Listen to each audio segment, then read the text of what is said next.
Hi, I'm Charles with AniCap. This is my recap for the anime Deranged Detective. If you like my recaps, please consider subscribing. The story begins as a woman who was a bit too generous with some lipstick, named Amamaya, is furious to hear that there has been a fifth victim and the culprit has the same MO. She urgently instructs her investigators to expand the scope of the investigation, but turns to our protagonist named Totomaro and tells him that he can just go home and sleep. Totomaro portrays a tireless warrior by explaining that he is completely capable of working through 2 nights in a row and he can power through how tired he is. Amamaya doesn't want to be misunderstood and ruthlessly explains that someone as useless as him hanging around will only make things harder. Afterwards, a man named Kiko sympathizes with the discount detective since if Totomaro doesn't show some results soon, he might get kicked out of Investigation Division 1. Kiko reminds Totomaro how much of a garbage detective he is since he was once fooled by a culprit and let them get away 3 times. As if that wasn't bad enough, Totomaro has also had the cops called on him after he went into a neighborhood after dark to get some statements. Kiko likes how earnest Totomaro is, but points out that that side of him makes him a terrible detective. Totomaro shows that he isn't a terrible person though, as he points out that all the citizens are terrified with the serial murders going on, and it's agonizing for him to just stand by. The old man clearly has something planned when he strangely licks his fingers to point out that there are already 5 victims, and there haven't been any significant developments in the investigation. Investigation Division 1 is clearly having trouble, so he thinks that there is only one person who can crack the case. This person is a bit of a sleuth, and he's definitely not an ordinary detective. Totomaro goes to the guy's apartment and admires how sleek the sleuth looks in a picture. The sleuth works as the building manager, so Totomaro wonders if it's because his detective business isn't doing so well. Totomaro goes to ring the bell, but is shocked to hear a voice say, "Don't get your hopes up." A second attempt at the bell, and the voice says, "Do it yourself." Totomaro's confusion only upsets the voice since it doesn't like that kind of attitude from someone asking him for a favor. The voice tells him to go back to the shrine and ask the gods for help again. Totomaro has no clue how the voice knew that he did that, and the voice tells him to go away. Totomaro explains that Kiko sent him, which gets the guy to come out, but Totomaro is shocked by his look. This guy has a clump of seaweed where his hair should be and is all tatted up, which is much different from his clean past. Not only that, his eyes are completely dead now. They don't even reflect light anymore, and even a dead fish's eyes do that. Totomaro welcomes himself inside the guy's apartment and wonders if the guy's cat is dead. It's not, and the guy named Komonohashi explains that he went to school with Kiko's son. Kiko is worried that Komonohashi just sits around crying all day, and he can't say it isn't true. Totomaro panics when Komonohashi smashes his face into the ground, but realizes that the floor is covered in cushions. Komonohashi explains that it's his floor of laziness, and it knows his daily routine of despair and boredom. Komonohashi doesn't have a TV, internet, or even a cell phone. Nothing good comes from the outside, so he cut off the world. He is completely withdrawn and claims that he has hit the depths of despair. He tries to get rid of Totomaro so he can continue enjoying his floor of laziness, but Totomaro tells him that he needs something. Komonohashi refuses without even hearing what it is and explains that he isn't the first to come to him. Kiko has sent others to be his partner as well. Young, brilliant officers only interested in promotions. He turned them all away after knocking them down a peg. It's clear that Kiko really wants to help him make a comeback, but Komonohashi reveals that he is not a detective anymore. Totomaro tries to tell him about the murders, but Komonohashi just screams really loudly to drown him out. Totomaro points out that he's trying to say something, but Komonohashi tells him that that's fine since he's trying to keep him from talking anyway. Still not moving a single inch from his glorious floor of laziness, Komonohashi explains that he doesn't want anything to do with unsolved cases and refuses to listen. Totomaro points out that people's lives are on the line, but the floor-loving jerk states that it's not his problem. Totomaro concludes that Komonohashi is way too depressed and there's no way he would be able to deduce anything. Komonohashi is glad to see him leaving and tells Totomaro that he's better off asking the gods for help anyway. Totomaro wonders how he knew about the shrine, and this is where we get our first glimpse of Komonohashi's brilliance. He points out the pine pollen on Totomaro's shoulder and explains that he could only have gotten that from a specific path near the shrine.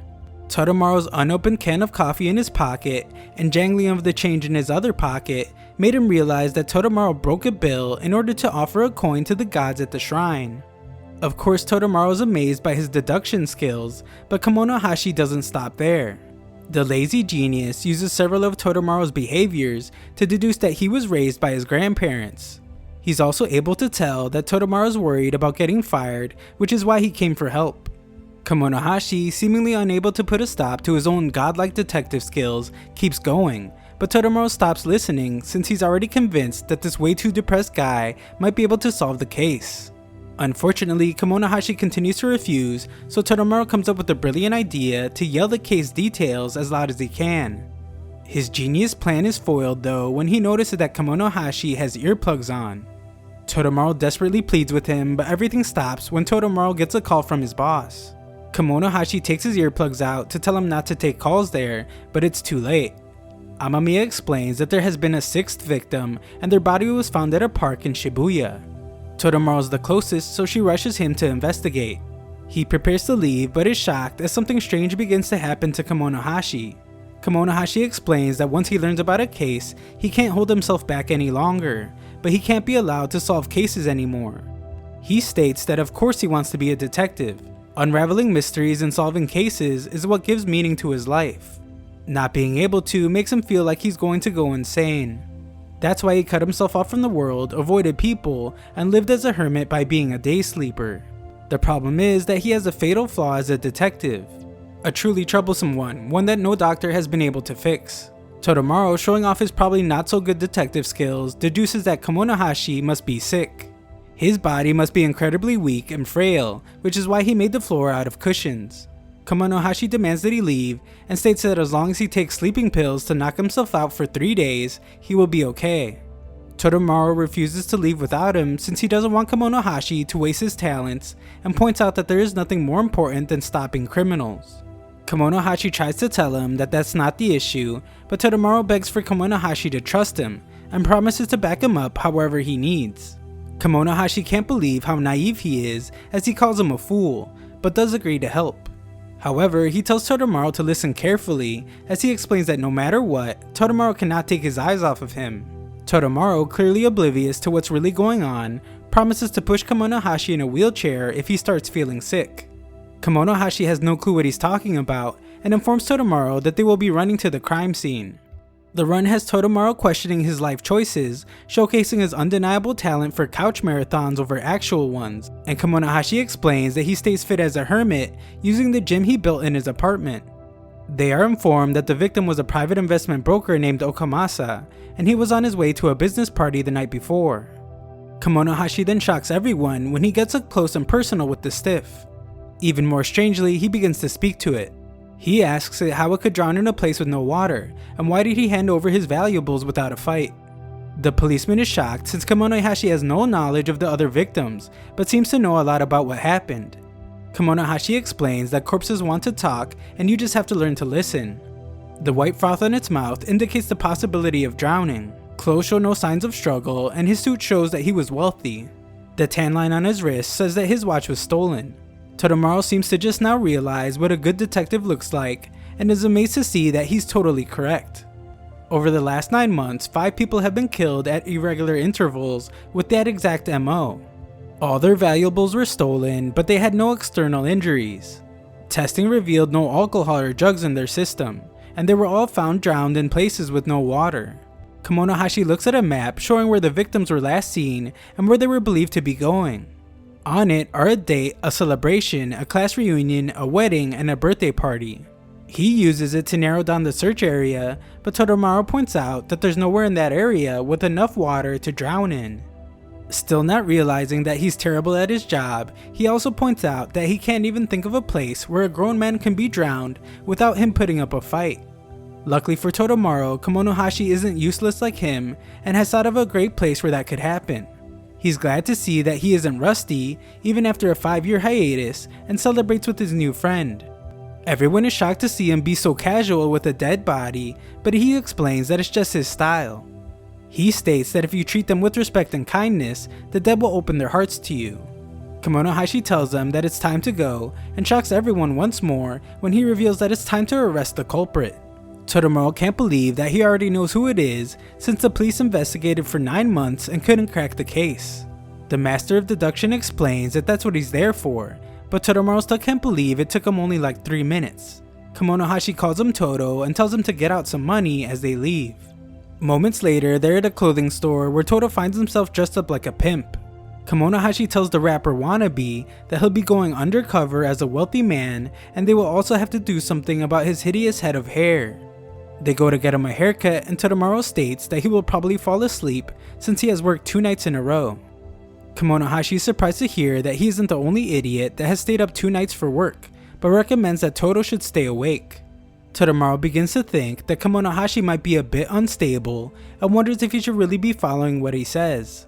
I guess he just ignores that feeling as he heads inside and prepares for his haircut by removing his ridiculous looking coat while Kemonohashi enjoys some black sugar syrup outside. The barber is amazed to hear that Todo has done well in the stock market and has him put his head in a shampoo station. After a moment, the man checks to see if Todo will respond to him, but Todo doesn't say a word. This barber is clearly evil as he begins to fill the basin with water to drown Todo, but Kemonohashi arrives to stop him. He explains to the sinister stylist that lockpicking is a hobby of his, just as Todoromaru emerges from the water. He tells Kemonohashi that he held his breath for a minute just like he told him to do, but he still has no clue what is happening. Kemonohashi explains that he was going to be murdered in a way that only a barber could pull off. The genius detective then reveals his deductions. None of the victims had any drugs in their system, but they didn't put up a fight either. The secret behind this is that the shampoo station was filled with oxygen deficient air with an oxygen saturation below 18. If a person takes a single breath of air when it's less than 10, they faint. This could easily be achieved by using some dry ice. If Todoromaru had breathed in, he would have passed out and drowned. The next clue was that the victims were all men whose hair was growing out. They all had big events lined up like parties and reunions that they'd naturally want to look good for, so going to a barber made sense. This absolute genius of a human being then narrowed things down even further by determining that it had to be a shop targeting new customers, so he focused on places in the victims' overlapping areas of movement that accepted walk-ins. The scene of the crime also had to be somewhere people couldn't see in from the outside, and somewhere you could get dry ice nearby. This guy's barbershop fit all the criteria. Kemonohashi is almost done showing off his 1000 IQ when he states that the barber profession lends itself to chatting up clients so the killer could learn all sorts of things about his victims. To use that against him, Kemonohashi had Todo dress in expensive clothes and tell a story about hitting it big in stocks. He made him play exactly the kind of wealthy walk-in the culprit prefers. The murderous scissor wielder who just stood there and listened to that entire speech just now realizes that they are cops and tries to run. The detectives corner the psycho barber and he explains that he was murdering people for the money. Todoromaru is disappointed to hear he killed 6 people just for money, so the barber explains that he doesn't feel guilty at all since he was screwed over by the rich first. He has crippling debt, but Kemonohashi couldn't care less, and he shocks Todoromaru when he tells the barber to jump off the building. He states that someone who devalues the lives of others has no right to keep living in this world, and instructs him to jump again. Todoromaru can't believe what he is hearing, and we see that something happens with Kemonohashi's eyes that makes the barber agree to do it. Todo is worried that people might listen to Kemonohashi when he makes crazy demands like that, and sees that the barber is actually going to do it. Kemonohashi writhes in pain, so Todoromaru is left to try and stop the man. Kemonohashi seems to snap out of it, and Todoromaru explains that the man jumped. Kemonohashi is completely beside himself as he exclaims that he did it again, and wished he never trusted someone else. However, he's shocked when Todoromaru tells him to stop muttering and help him. Kemonohashi is clearly a genius, but even he can't believe that Todo managed to save the culprit. Kemonohashi wonders if without any hesitation whatsoever, Todo put his own life on the line, but then realizes that isn't it at all. Instead, it's the opposite. Todo's just a pure naive fool, and his body must react before reason kicks in. Todoromaru wants him to stop talking to himself like a lunatic and help him, but Todo ends up falling. Just before gravity can introduce Todoromaru to the pavement below, Kemonohashi saves them both. He proudly announces that he has changed his mind and now feels that there are infinite possibilities. At his house, Todoromaru's mouth nearly drops to the floor as Kemonohashi reveals that his flaw is actually a sickness where he kills the culprit. He explains that he has no conscious memory of doing so, but apparently he always pressures the culprits to their death. By the time he comes back to his senses, it's too late. That's why his solved case rate is an amazing 100%, but his arrest rate is an insanely low 0%. That's why he was forbidden to act as a detective and why he cut himself off from cases. However, Todo has broken his disgraceful streak, and it's clear now why Kiko sent Todamaru. What Kiko must have realized was that Kemonohashi doesn't need some brilliant partner at his side. What he needs is a pure naive fool. Todamaru realizes he is this fool, and Kemonohashi tells him that they will be partners. He tells him to bring every case he stumbles upon to him.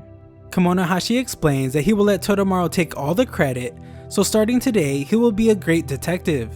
Thanks for watching part 1 of this recap. Make sure to subscribe and ring the notification bell for future parts.